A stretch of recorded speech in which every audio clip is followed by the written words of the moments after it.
쉬지 않고 일하는데 나는 왜 이렇게 살기 힘든가?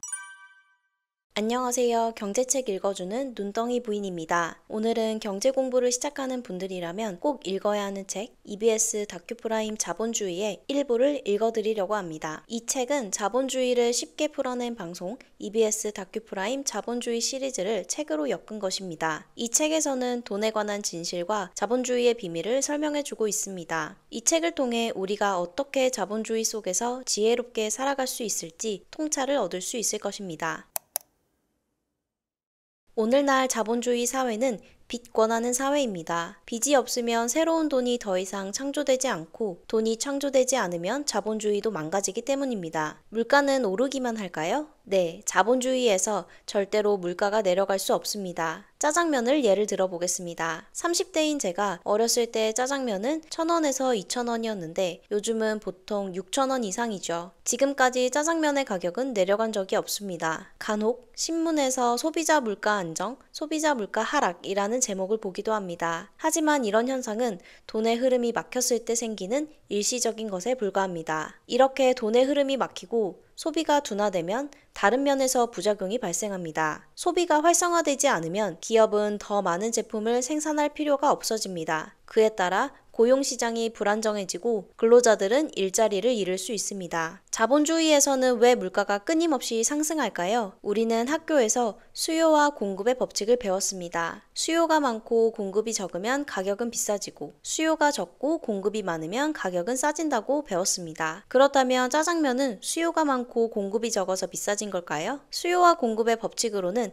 짜장면 가격이 오른 것을 설명할 수 없습니다. 물가가 계속해서 오르는 비밀은 바로 돈의 양이 많아졌기 때문입니다. 무엇이든 양이 많아지면 그 가치는 하락합니다. 마찬가지로 돈의 양이 많아지면 돈의 가치는 하락합니다. 물가가 오른다는 말은 물건의 가격이 비싸졌다는 말이 아니라 돈의 가치가 하락했다라는 뜻입니다. 그렇다면 돈의 양을 줄이면 되지 않을까요? 안타깝게도 자본주의는 돈의 양을 늘려야 합니다. 자본주의 사회에서 물가를 조절하기 위해서 돈의 양을 줄여라 라는 말은 곧 직장인들에게 월급을 주지 않을 테니 우리 회사에서 열심히 일해라 라는 말과 비슷합니다.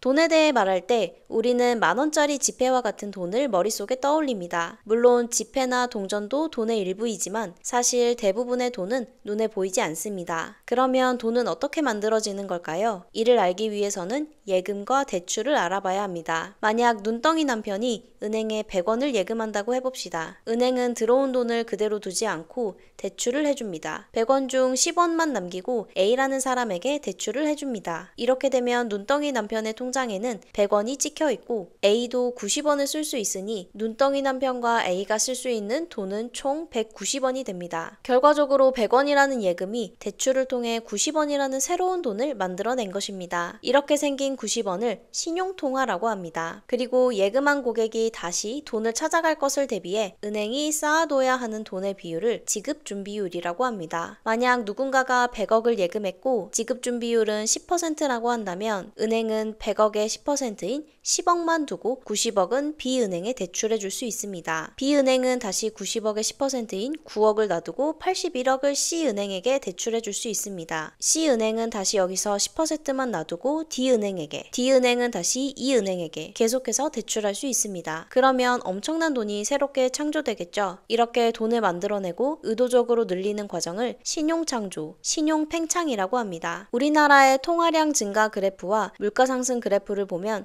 두 곡선이 거의 일치합니다. 이처럼 통화량이 증가해서 화폐 가치가 떨어지고 물가가 오르는 경제 현상을 통화팽창, 즉 인플레이션이라고 합니다.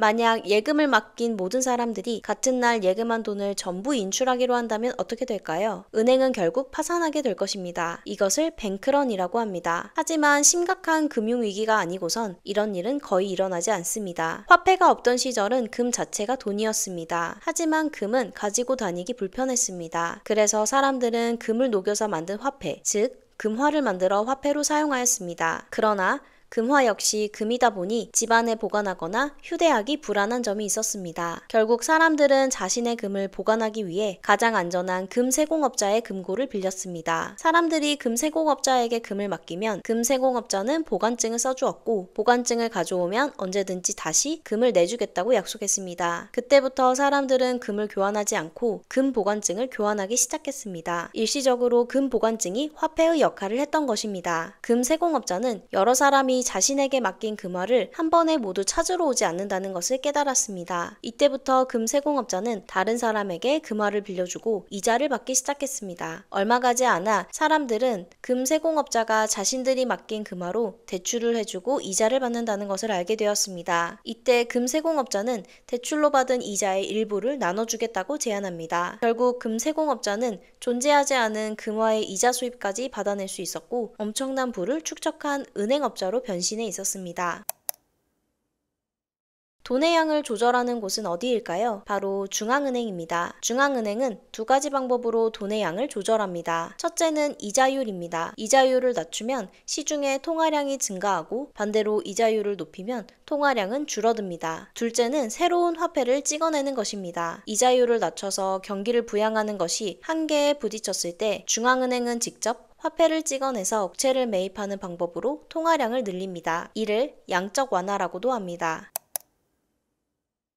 자본주의 체제에서 인플레이션은 피해갈 수 없는 현상입니다. 하지만 물가 상승이 국가 통제력을 벗어난 급격한 하이퍼 인플레이션은 피해야 합니다. 2008년 아프리카 짐바브웨에서는 경제 위기를 극복하고자 너무나 많은 화폐를 찍어낸 나머지 하이퍼 인플레이션이 발생했습니다. 한 해에 최고 2억 3,100만%라는 상상을 초월하는 물가 상승이 있었습니다. 심지어 밥을 먹는 당시와 먹고 난 후의 가격이 달라졌다고 합니다. 하이퍼 인플레이션은 1920년 독일에도 발생했습니다. 제1차 세계대전이 끝나고 패전국이었던 독일은 큰 금액을 연합국에게 배상해야 했습니다. 전쟁에 많은 돈을 쏟아부었던 독일은 결국 중앙은행을 통해 발행하는 화폐의 양을 크게 늘렸고 국채를 발행해 외국에 헐값에 팔기 시작했습니다. 환율로는 1달러당 4조 2천억 마르크가 되기도 했습니다. 통화량이 급격히 늘어나 물가가 오르는 인플레이션 뒤에는 모든 것이 급격히 축소되는 디플레이션이 옵니다. 계속해서 커져가던 풍선이 결국에는 터져 다시 쪼그라드는 것과 비슷합니다. 디플레이션이 시작되면 기업은 생산과 투자, 일자리를 줄이고 서민들은 벼랑 끝으로 내몰립니다. 돈이 돈을 낳고 그 돈이 또다시 돈을 낳으면서 자본주의 경제는 인플레이션으로의 정해진 길을 걷습니다. 그리고 그것이 최고점에 이르렀을 때 다시 디플레이션이라는 절망을 만나게 됩니다. 이것이 자본주의가 가지고 있는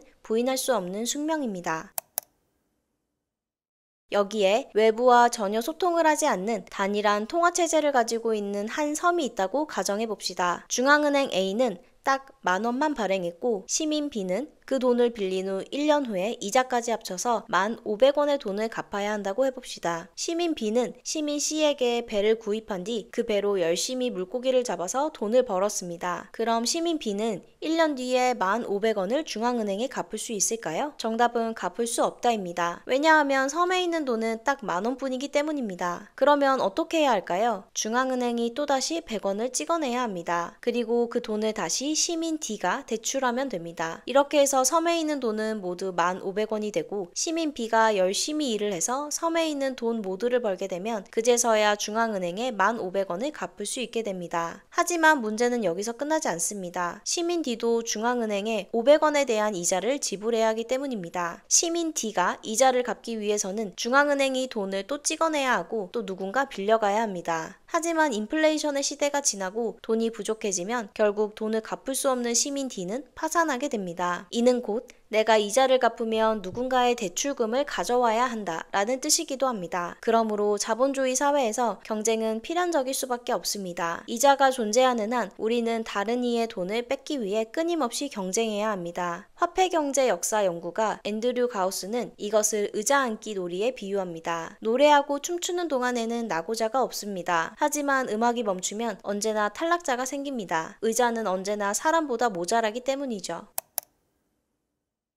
돈은 빚입니다. 은행이 돈을 만들어내기 위해서는 대출이라는 과정을 거쳐야 합니다. 즉, 돈은 빚이라는 형태가 되어 많은 사람들에게 나누어집니다. 그리고 그 빚에 대한 이자를 받아 은행은 수익을 챙깁니다. 빚이 없으면 은행도 없습니다. 우리는 빚지지 말고 성실하게 돈을 벌어라 라는 말을 들으며 자라왔습니다. 하지만 정작 우리가 살아가는 사회는 빚이 있어야만 굴러갈 수 있습니다. 2008년 미국의 금융위기를 이해하기 위해서는 서브프라임이라는 단어를 알아야 합니다. 미국에서는 개인에 대한 신용등급을 프라임, 알트, 서브프라임 순으로 나눕니다. 즉, 서브프라임 모기지론이란 저신용자에 대한 주택담보대출을 의미합니다. 돈을 갚을 능력이 없는 사람에게까지 돈을 빌려주었던 것입니다. 게다가 금융기관들은 서브프라임 모기지론을 기초자산으로 한 파생상품까지 만들어 팔았기 때문에 문제는 더욱 심각했습니다. 결국 미국 5대 금융회사 중 하나였던 리먼 브라더스는 파산에 이르게 됩니다. 은행의 입장에서 보면 은행의 상품은 대출입니다. 계속해서 대출을 받는 사람이 있어야만 은행이라는 기업도 운영이 지속됩니다. 그런데 돈이 많아지자 신용 상태가 좋은 사람들은 더 이상 은행에서 대출을 받지 않아도 됐습니다. 결국 은행은 돈이 없는 사람에게까지 대출을 해주면서 자신의 상품을 팔아야 했던 것입니다.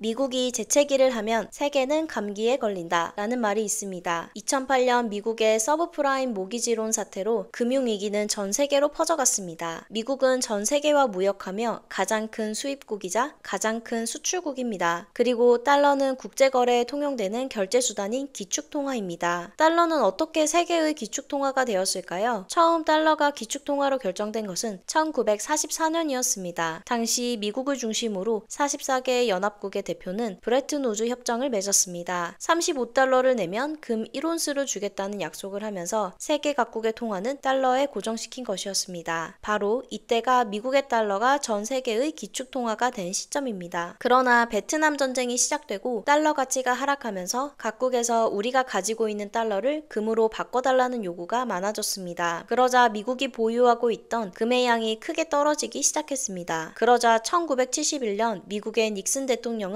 더 이상 달러와 금을 바꿔줄 수 없음을 선언합니다. 1971년 이후의 달러는 금과는 전혀 무관하며 그냥 종이돈일 뿐입니다. 이 해는 달러가 금으로부터 자유로워진 역사적인 해이자 이는 미국이 원하면 얼마든지 돈을 만들 수 있게 되었다는 의미이기도 합니다. 세계의 기축통화인 달러는 누가 발행할까요? 달러를 발행하는 곳은 미국 연방준비은행, 줄여서 FRB라고도 합니다. 우리나라의 한국은행과 같은 중앙은행입니다. 그러나 조금 다른 점이 있습니다.